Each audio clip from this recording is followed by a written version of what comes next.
Yesu umucyo wanjye ntukwiriye gutangaza umubare w'imirimo y'umwijima pe, ngo ngenda habona mu nzira izangeza mu bwami bw'ijuru.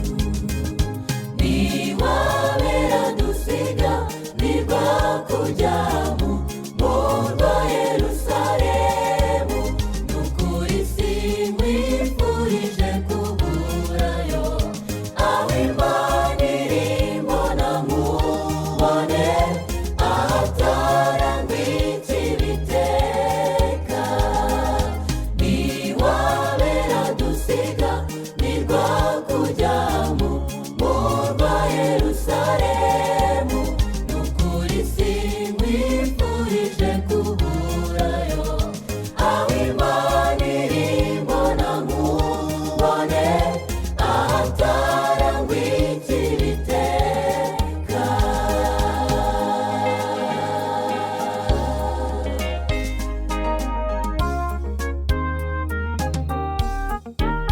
Shima Yesu kubw'urukundo wakunze umuntu, ukemera gupfa urupfu rubi gusa, umuntu akitwa umwana mw'ijuru, akundwa n'Imana Umuremyi.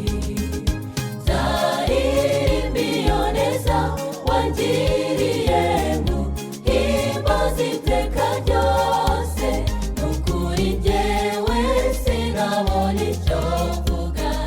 Shimwa iteka kubw'imbabazi zawe, nzaguma mu bikari byawe. Nzaririmba iyo neza wangiriye, nguhimbaze iteka ryose, nukuri njyewe sinabona icyo mvuga.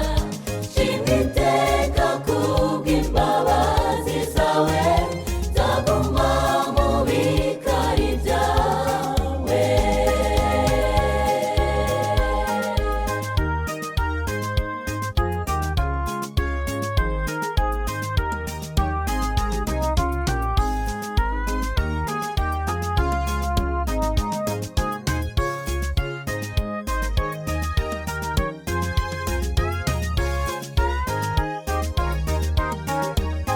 Tuzishima imirimo yacirangiye, tugeze ku marembo ya Siyoni nshya, tubonane n'Umwami mu maso, duserukaneyo iminyago.